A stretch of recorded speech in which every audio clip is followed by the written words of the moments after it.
Do you feel scared when you get online, worried about losing your information? Well, today we're talking all about cyber security, keeping your information safe. We have an expert interview with Joe O'Donnell. Listen to this, it will help you keep yourself safe in retirement. To learn more about how to secure your retirement and all the different elements you need to know, please subscribe to our channel and hit the bell so you'll be notified when we release episodes every Monday. We have helped hundreds of our clients gain clarity and get on the path to a great retirement. Now it's your turn. Let's dive in.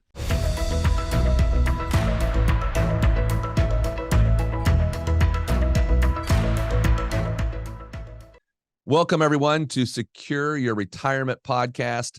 Today, it is all about security.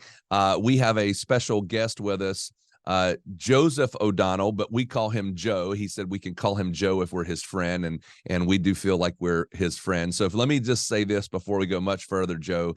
Thank you so much for coming on and talking with us today on a very, very important topic. I'm going to let everybody know what the topic is here in a minute, but first of all, just thank you very much. You're welcome. Thanks for having me over. So here's what we're going to talk about today is, in all essence, financial security, but through the avenue of what we're going to talk about today is cyber security. And this is an ever-growing concern. I will tell you that in our world, the Securities and Exchange Commission requires us to do cybersecurity training for employees as well as for our firm, because we have to put forth effort to make sure that our clients' information is safe. And so we're doing a lot of things in our office when it comes to cybersecurity, a lot of training, a lot of avenues to protect. But what we find is that clients themselves need to do things to protect themselves. And I'm going to tell one quick story before we get into the interview here, but I'll give you an example. We got an email from a supposed client, and the email said, I am out of town and I don't have access to things and I need some money from my account. Everything looked legitimate about the email. I was able to look. It was, in fact, his email. It was not a spoof email. It was actually his email. So what our protocol is, if anybody ever calls us and asks for us to move money, take money, do anything with it, we never do it off an email. I called the client and I just said, hey, I just received an email that appears to be your email asking for money. And he said, that is absolutely not me. So what had occurred is his email had gotten hacked and they were sending it through his email account. So that's just a little example. But I will tell you, one of the topics that we just had a conversation with at a conference, Joe, was about what are called phishing emails. So I thought we could start this discussion off, and could you just educate us a little bit on this? Because I think you agree that this is a growing topic. What is a phishing email, and why is it people are doing it? What are they trying to gain out of it? That's a great question. We get that all the time. Phishing, it's like it sounds, somebody is fishing for something. They hope you take the bait is basically what happens. And so they engineer.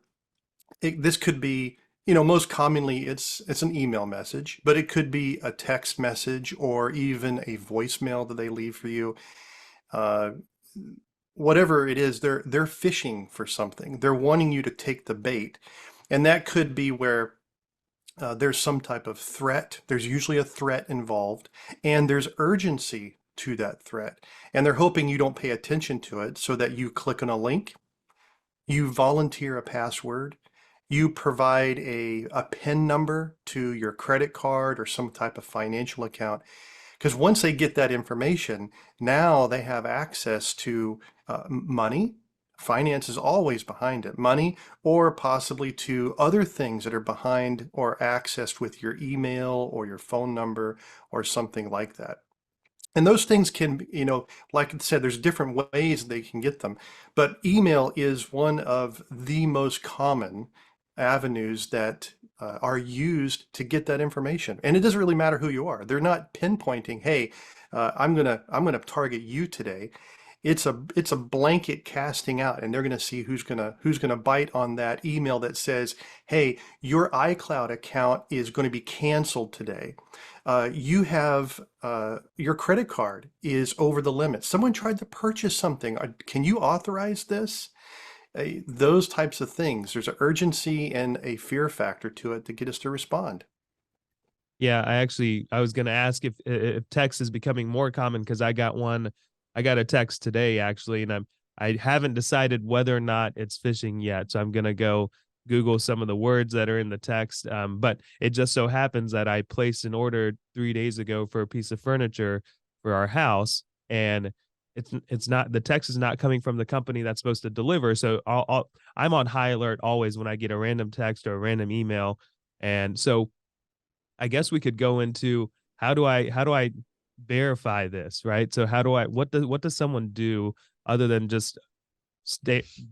I guess that you want to stay vigilant no matter what, but what are some of Sure. the things that someone can do to decipher whether or not it's a phishing email or text?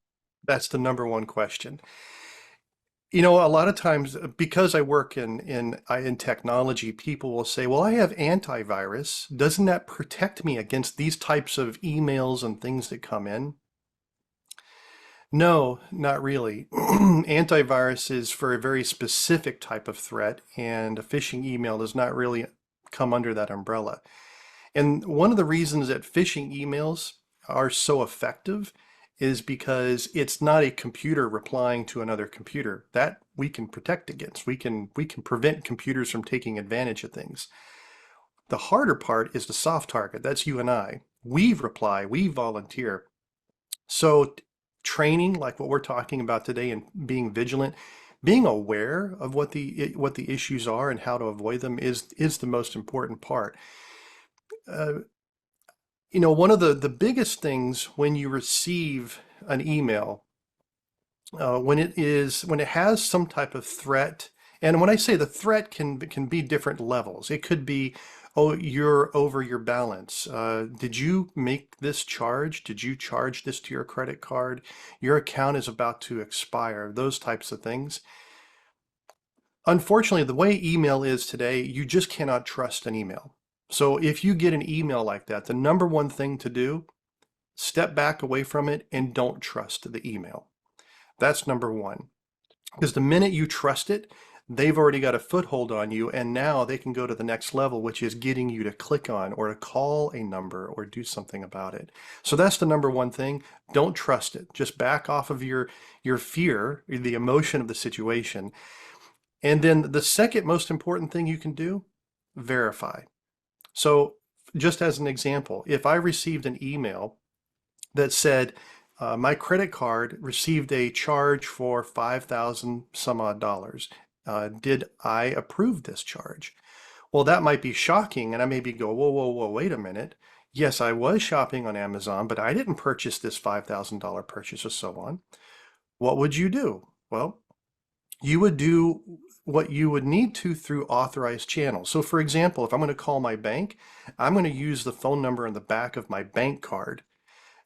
Or I may use the website on the back of my bank card. I'm not going to use a link in the email because remember, we don't trust that email where it came from. I don't trust the phone number. I don't trust the website. So stepping back and then using a verified source for a phone number to check your account, or go to the website that you know. Don't use the links in the email. Those two things right there can eliminate almost all of the risk when it comes to a potential phishing email, no matter where it comes from.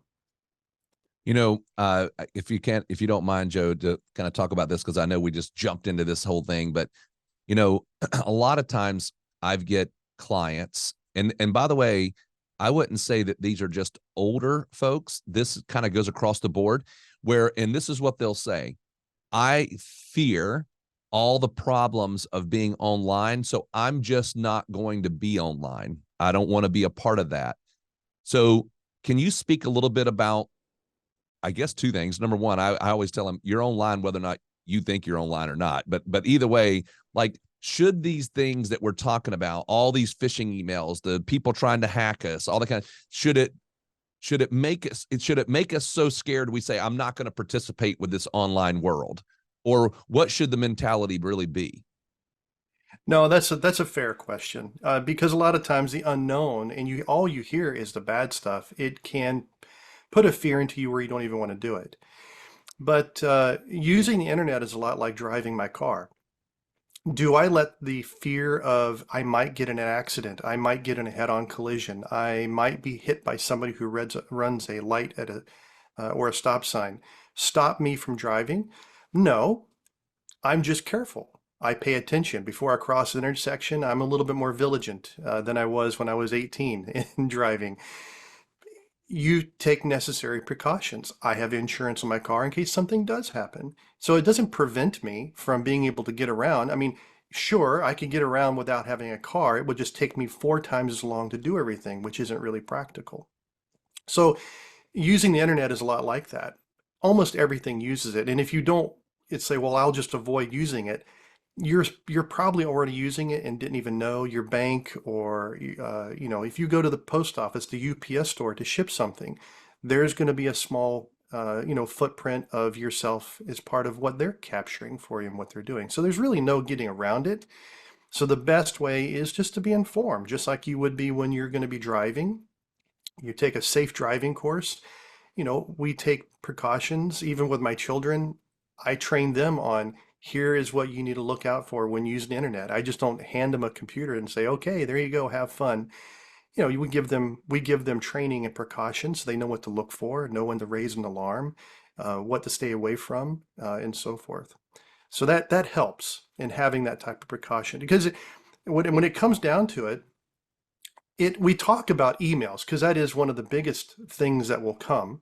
We get our utility bills can come that way. If I have a mobile phone, they're like, hey, we'll give you a $5 discount if you get your invoices or your bills via email versus paper. That's very common where you'll get those type of discounts. Even your insurance company will even do that. But there's other reasons you have to be vigilant too, not just email. Like you mentioned, I've gotten voicemails. People will call me, and on your phone, you'll see the number, and you're like, I don't know that phone number. I'm not going to answer it. And then later you listen to the voicemail, and there'll usually be like this long pause, and then all of a sudden you'll hear what sounds like a busy call center in the background with someone with an accent that is definitely not local. And they're telling you that, we've been monitoring your computer. This is Microsoft, and we found a virus on your computer or something like that. Microsoft doesn't monitor your computer. Neither does Apple or HP or Dell or anybody else. But what they're playing on is that we all have a fear that there might be something wrong and we want to take care of it. We want to fix it. So the voicemail thing or the text messaging, hey, we found, there's this fraudulent charge from your bank, and they'll even give the name of the bank, and they'll put please call this number and reference this account number, this code to authorize, that it's you. And we're like, oh yeah, I better call them. So you click on that number. It's not your bank. They'll pretend. They'll ask for your account number. Oh, and can you verify yourself with your social, the last 4 digits of your social? This is everything they need so they can call your bank and get access to your account. So, just because we talk about the internet, there are different avenues they use to be able to do fraud, because that's really what it is. They're taking advantage of you. Email is one way, voicemail is another, or your phone, text messaging is another. So the principles you learn when it comes to that, they traverse across all the different types of mediums that you might come across, not just the internet. So it's good to think about and be prepared about. Yeah, while we're talking about fear in the internet space, if you go back a few years, one of the biggest data breaches that happened that put the idea of data breaches on the map was, I think it was TransUnion, or one of the largest crediting reporting agencies in the world. Yeah. TransUnion, Equifax, one of those two. And people were talking about that more and more. And since then, you kind of hear about some type of breach here and there almost every month, it seems like, of large companies, credit card companies, banks, and anyone that carries significant amount of data, typically personal and financial type of data about you. So, in this world, I think that part is inevitable. It's not like you can protect Discover Bank from releasing your information. These things are going to happen. But when they do happen, what is someone to do, and how does someone kind of navigate? They get that letter in the mail of you may have been exposed, right? Yeah, this is a great question. Great question. One of the biggest problems that we as users, I'm just grouping myself in with this, we already have a lot of stuff to remember. We're parents, maybe we're single. We have a lot of things going on our plate. We're at school. Maybe we're retired. And there's just a lot of moving parts to our lives. And having to remember passwords is a pain where a pill can't reach. It's just, it's a bane of our existence of having to remember passwords after passwords. And then we hear the advice, oh, you should have a separate password for everything you have. Even I know this, but my inclination is another password. I'll just reuse, I'll use the same one across multiple things. And that's where the danger lies, because at some point, it's inevitable where that password is going to be used by another person on this planet and end up on a password database or list that some hacker buys off the black web. And then on the dark web, everything goes across, and then they start using it to try to hack different sites. It's going to happen at some point. So you mentioned a good one about TransUnion was one. One that's more recent that happened, 23andMe. A lot of people have used 23andMe. They bought it for their grandparents. Hey, let's run this and let's find out our ancestry. Lots of people did this. And there is risk when you do anything. And so what happened? Well, somebody with a weak password, their account was hacked, and because in 23andMe you can find out who your relatives are and say, oh yeah, other people that are related to me can see me, it kind of domino effect into it being able to see information, and they can garner in their information for other people. Now it was limited in what they're able to see, but you see how did that hack happen? Was it 23andMe? Well, they do, have some responsibility towards it, but ultimately the person who used the rinky-dink password, password 123, or their kid's birthday or something, that's what allowed the hacker to get in. So first and foremost is making sure that you have a secure password. If you get a notice, if you get a notice from 23andMe, hey, we think your account information may have been included in one of these hacks, or Home Depot, or Union. These are all companies that we have used and have had breaches in the past. When you get a notice, change your password. And that's the number one thing that you can do. I got an email last week, and this was through my work email. All of a sudden I got this email that said, and it was from a legit user. The email address, I had never corresponded with this person before, but the company is one of our clients, and I got an email from them that said they had a SharePoint file to share with us. Now, SharePoint, I won't get too technical here, aka OneDrive, like Dropbox. But then I was like, well, that's unusual. Ding, ding, ding. I wasn't expecting anything from this person. And then number two, when we talked security about this before, when I hovered my mouse over the link, it was not a SharePoint or OneDrive link. It was pointing to Dropbox. So already things are a little off. What happened? The person had fallen for a similar type of tactic. They had entered in their information thinking they needed to log in to get it, and nothing happened. And like, well, maybe I typed it in wrong. It was garnering that information. It was put into a database. The threat vector, that person, then logged into their email address and sent out this blanket email to all of their contacts. And that was why I got one of the emails. It's not a malicious type of thing, but when you discover something like that, first and foremost thing that you do, change your password. Absolutely. You'll see that a lot with Facebook. People will get hacked and you'll see their accounts get hacked. Change your password if you can get back into your account. That is the number one thing to do immediately. Second thing to do, if your account whether it is your Facebook account or your email account or your internet account, your wireless bill account, will allow you to use two-factor authentication, do it. Yes, it's a pain in the butt, but it's far less of a pain in the butt than having someone breach your account or take on your identity. Gain access to your Social Security account with the government. These types of things. Do that. Can Make you, sure you set that up with everything you can. yeah, just in case we've got a listener who maybe doesn't understand that terminology, could you briefly explain what two-factor, sometimes called multi-factor, could you just kind of explain what that is and how that works and why that is such a protection? Yeah, no, that's a great question. So you'll hear abbreviations such as MFA or the number 2FA for two-factor authentication or multi-factor factor authentication. Basically, what that means is you have to sign in twice.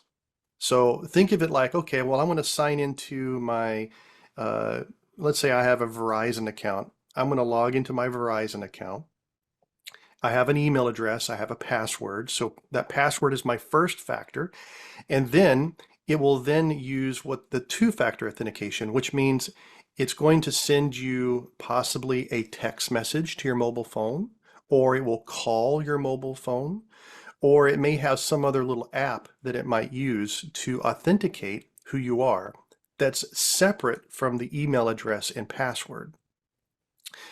And that will usually thwart a lot of the issues with passwords. So if your password did get hacked somehow and a person tries to log in with your email address and password, well, they don't have your phone and your phone number, or they don't have the other authentication app that you might have set up, like Google Authenticator or Microsoft Authenticator to get the two-factor pop-up or the text message. So that stops them cold in their tracks. They're not able to go any further. So that's what two-factor authentication is. First factor is my password, and then that prompts a text message to my phone, which is now going to be my two-factor or my second factor authentication. And I take that code from my phone and I enter it in, and now I have access to my account.